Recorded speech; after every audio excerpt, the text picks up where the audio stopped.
My name is Nayaswami Pranaba, and this is Nayaswami Parvati, and currently we reside at Ananda village, and it's nice to see all of you again. I'd like to read to you from Paramahansa Yogananda's Book of Answered Prayers, Whispers from Eternity. I take this sacred vow.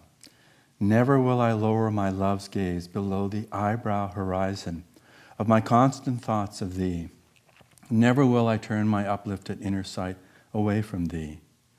Never will I let my mind dwell on anything that reminds me not of thee. I will disdain the nightmare of ignorant behavior. I will court all dreams of noble achievement, those of love, kindness, and understanding, for they are thy dreams. Though I dream many dreams, wakefully I will ever think of thee. In the sacred fire of constant remembrance, kept ever alight on my soul's altar, I will ever behold thy presence with the watchful eyes of devotional love. Thy grace has shown me that the duality of health and sickness, of life and death, joy and sorrow, are but passing fantasies. I am finished with those eternally self-canceling delusions. I am persuaded at last that there is but one abiding reality, thy eternal, ever conscious, ever new, ever thrilling, infinite bliss.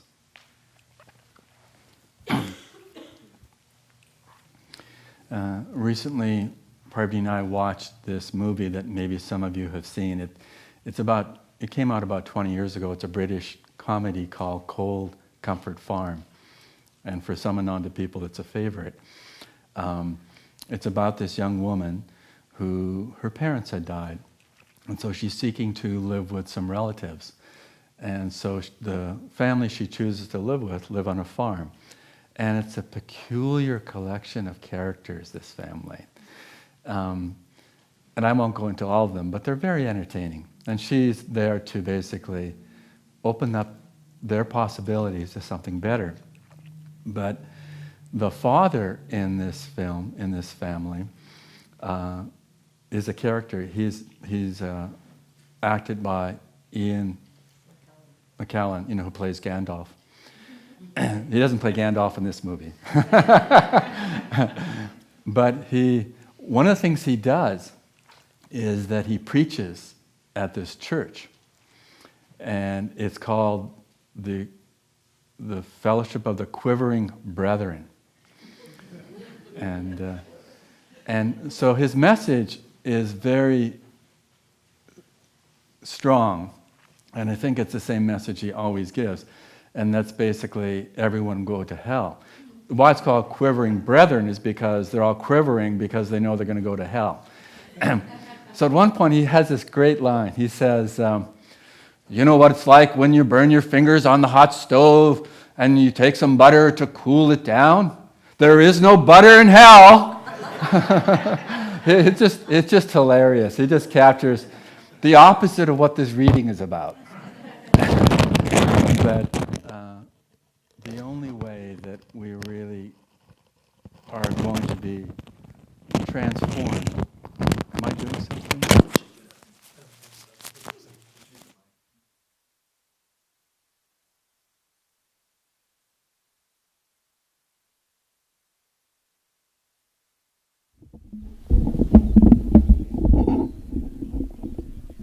Good. Thank you. The only way that we're really going to grow to the fulfillment that we are naturally inclined to grow towards, even if at times we forget that, is through that love. As it says, the law is perfected in love. It is as if we're going to let go of laws. That's not the point. The point is that we view everything in our lives with that focus of bringing a deeper experience of who we are. And that deeper experience of who we are, ultimately, is the experience of the divine. There's a wonderful story, very different than the Cold Comfort Farm story, from Swami Kriyananda's autobiography, his book called The New Path, where he relates one of the stories of Paramahansa Yogananda, that this devotee comes to have an interview with Yogananda. and he has a list of questions. And he reads off the first question, and Yogananda's response is very simple: love God. And the man's a little bit wondering what that has to do with his question. And then he goes down to a second question, thinking that perhaps the master didn't understand the question. And after he asks that second question, Yogananda's response again is, love God. And the man is even more perturbed, not realizing what's going on. And then he starts to ask the third question, and Yogananda says very strongly, love God, and ends the interview and walks out of the room. And Swami Kriyananda said that this man never caught on what was really being there. He just assumed that even a master is somewhere else at times in his consciousness. But Yogananda was very much there. And what he was saying is that without that openness of our hearts to loving God, we can have all the answers in the world, but they won't really touch us and have us be in the experience that our soul is longing for. And it's really in that all of us are being asked, whether we know about it or not, to really open up to that. Because the experience that we have, more and more of that love, the more the potential of transformation can take place. Without that, it's a long, hard journey. And inevitably, it won't bring us too far without that love. But that love can mean different things for different people. It isn't as if you have to have this completely dynamic devotion to the divine to really experience the divine love. That may seem like a paradox, what I just said. But isn't it true that it's more that we venture to open up wherever we're at, whatever part we're playing on the journey we're on? Isn't it possible for everyone to open up to more of that experience? I think so. Even someone that doesn't even believe in God can have their version of opening up. It may be that it's just the sense of care for others that opens up that possibility of a deeper concern than their own self-involved experience. The more that we open up from wherever we're at, the more possibilities can happen. You know, when we think about what that looks like, there are a couple things that we can emphasize that are helpful. Because I think for many of us, it still can remain somewhat vague when we think of loving God. Sometimes we get it, and we're right there. And other times it's kind of more ethereal to us. It really isn't as real as we may even intend it maybe to have. But we can open up still. If you think that on the journey that we're on, that if each one of us can approach the divine, or even the sense of just a higher sense of who we are, with offering up, with tuning in and offering up. Because think about it, even when you're in a situation where you're trying to share love even with another human being, sometimes that isn't what's taking place. You know, we may have the thought, I should or I want to love this other person. And yet, that isn't always what's going to come true. Because love is challenging to really place in context of really where our heart is, if our heart isn't there. But you know what we can do that's very real? Again, in that idea of offering, we can move the energy of our heart, for instance, with kindness. Now it says in the reading, kindness is different than grace. Grace is much deeper than kindness. But if we move the pieces of that statement around, we realize that in kindness, we open up to the flow of love. And in that love, as we open up more and more, then grace is there. But it makes it more real, rather than saying, I should love everyone. Or even as I said, I need to love everyone. We don't want to have that affirmation stretched out so far ahead of us that it doesn't have a direct experience to us with meaning now. It's always good to look at the most expressive, universal, most dynamic sense of whatever quality we're tuning into. But unless we're making it practical in this moment, we can actually push it away. It's almost as if we start to feel, well, I'm here, and that universal love is way out there. But all we need to do is make sure that we're opening up to that possibility and that experience in this moment. So it's not a philosophy. It's not a theology. It's really, in a sense, an attunement to that soul call that each of us has. And even if we feel that soul call is deeply buried at times, and that's something some of us have, I think, is that we feel this separation. If you think about the life of James Jesse Lynn, who is known to most of us as Rajarsi Janakananda, he was Paramahansa Yogananda's foremost disciple, and he met Yogananda in 1931, and within a few years, he had attained the highest state of being a Jivan Mukta in Nirvikalpa Samadhi. So very, very deep, just within a few years. But that was his karma. He'd come into that lifetime already with great momentum towards that experience of oneness in God. But there was a point after a few years where he had this experience that was complete darkness, meaning there wasn't that light of the divine. There wasn't the presence of Yogananda with him. It was just, as the Christian tradition emphasizes, the dark night of the soul. That kind of experience that it just feels, where is God? Is there light? Is there any reality in this? Because all that the experience is the removal of that light. It's just darkness. And the doubt can certainly come in at that time. But Rajarsi was a deep soul. And so he just sat in meditation.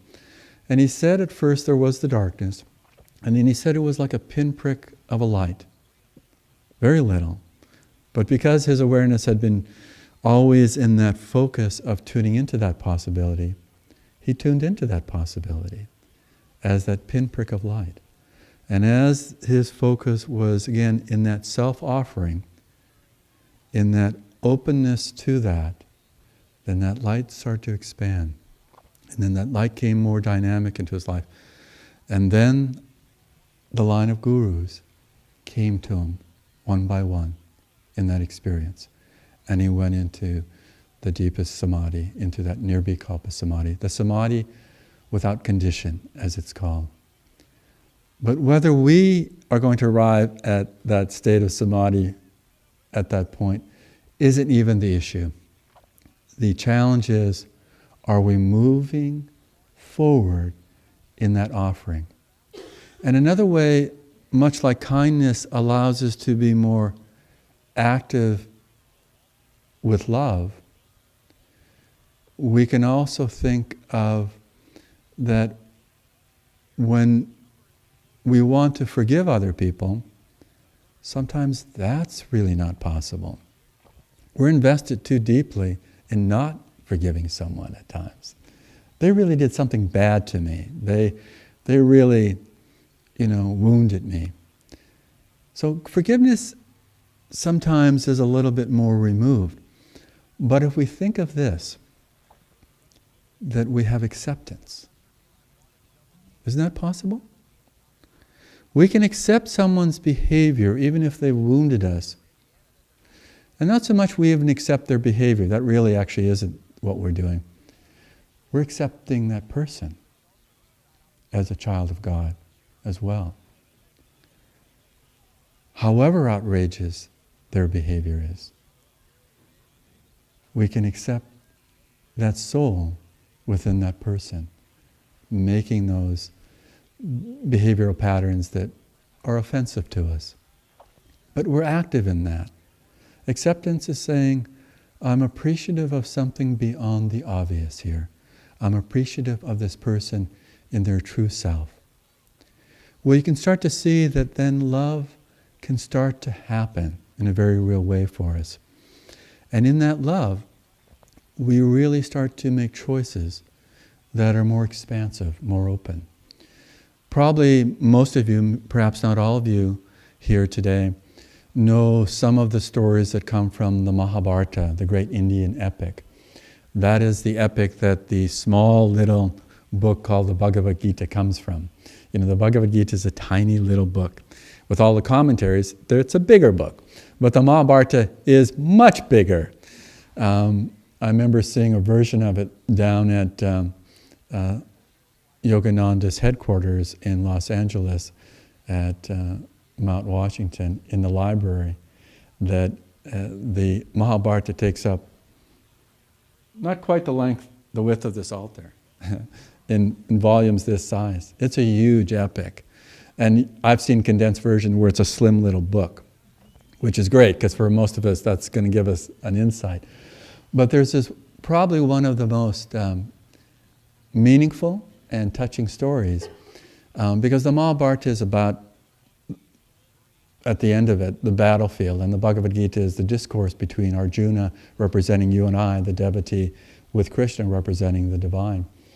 But before the battle's about to begin, and the battle is the battle within our own selves of the qualities, the psychological qualities in one sense, but also the energies within our own selves. The battle between those that are pulling us into materialism, into the ego, into, I, as opposed to the qualities of the soul represented by, allegorically, the chakras and their namesakes in the epic, that this battlefield is about to begin between these forces basically of light and darkness. And there are characters that represent the qualities within our own selves, and the two heads of the two armies realize that, hey, Krishna hasn't determined what side he's going to be on. Now Krishna, in the epic, this can confuse some people, but Krishna represents the divine, but he also represents, in the story of it, he's the Maharaj, he's the king of a kingdom, and he has an army. And so the two characters, the head of the forces of materialism, his name is Duryodhana, king material desire is his quality, and Arjuna, who's, as I said, the character in the Bhagavad Gita, here represents that divine fiery self-control, meaning that in tune with God, that we have that ability to control our energy, our magnetism. And so they rush off to Krishna's palace.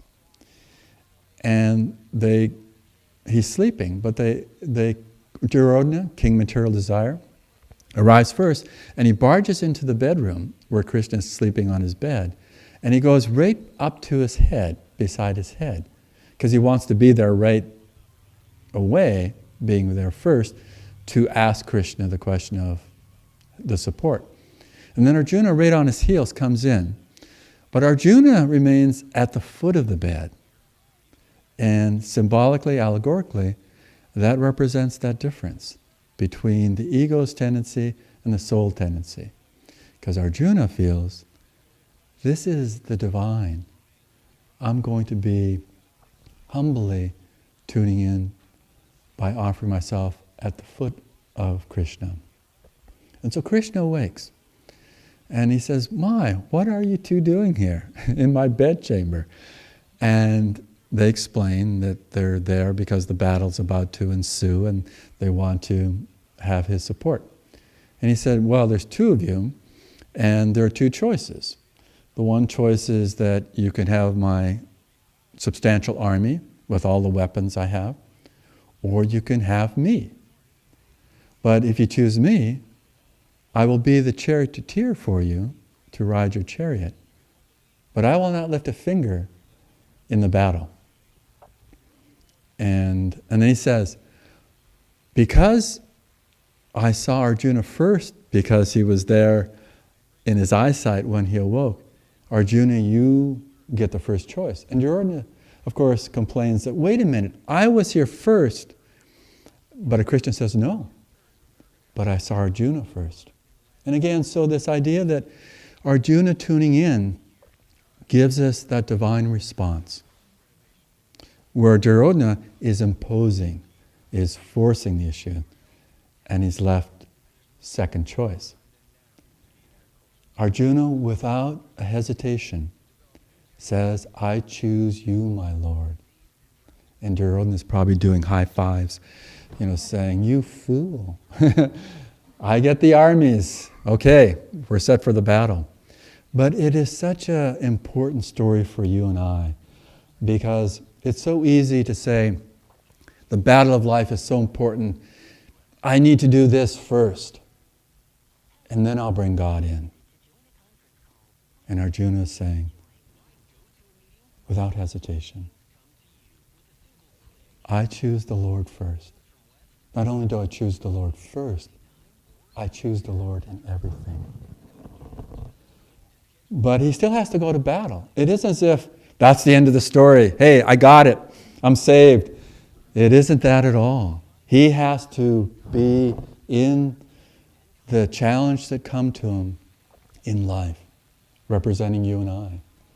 And in that love pervades, it permeates how even in the intensity of the challenges he faces, allegorically in this battle, but showing for all of us that love is always there.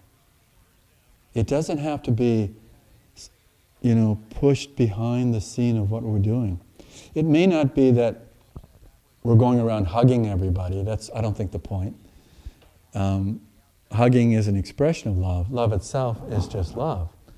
And this is interesting for all of us to tune into, that when we're with others, tune into love.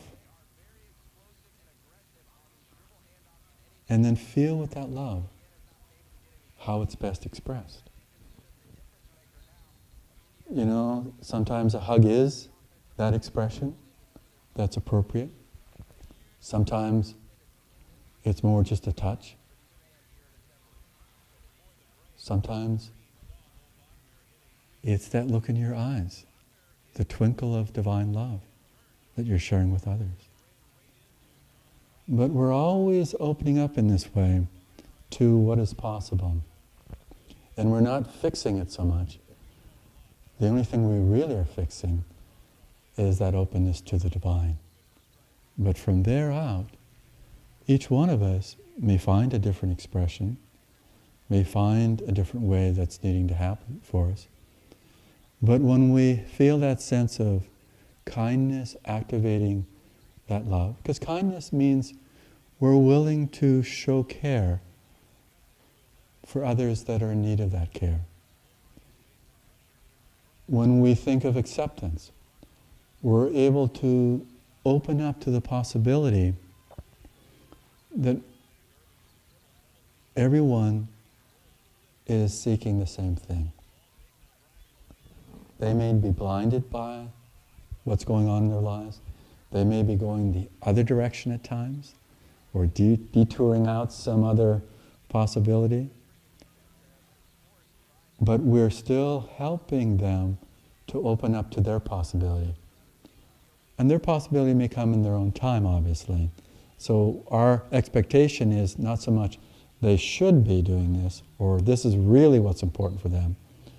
What we're doing is we're just offering with acceptance, with kindness, that starts to then move into the love of the divine from us more and more And hidden maybe in the seeds that we're sowing in what we're offering to other people with acceptance, with kindness, is more and more the touch of love. Because, everyone is touched by that, even if they don't seemingly respond to that. And we want to just make sure that the offering is there and not the imposition. Now, there may be times when we need to be clear about what that love is. For instance, a parent to a child may need to have discipline as a part of that. And so again, we're trying to tune into love itself first, and then act in the appropriate way in that situation. And we'll find that will come to us more and more. That intuitive sense is that grace of the divine coming more meaningful into the practical side of our lives. Not just in our meditative space, but in that practical side of our lives.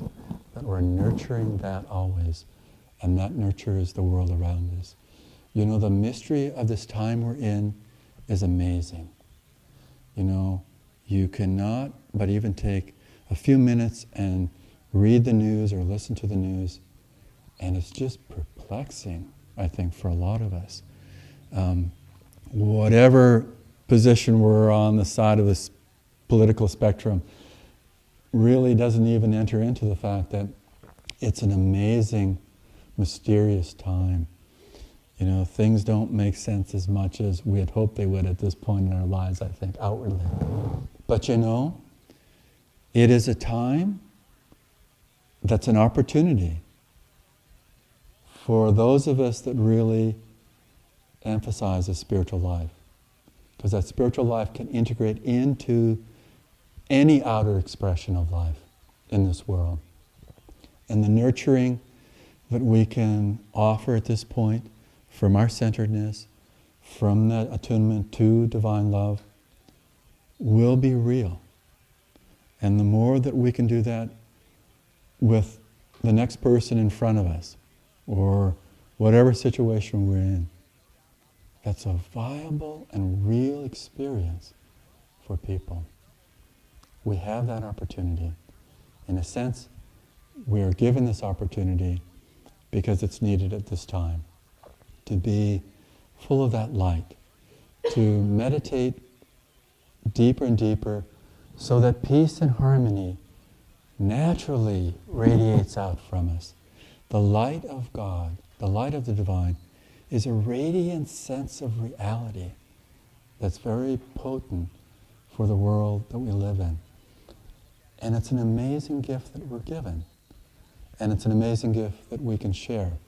Again, whether people know directly our intention, that isn't that important. At times it may be.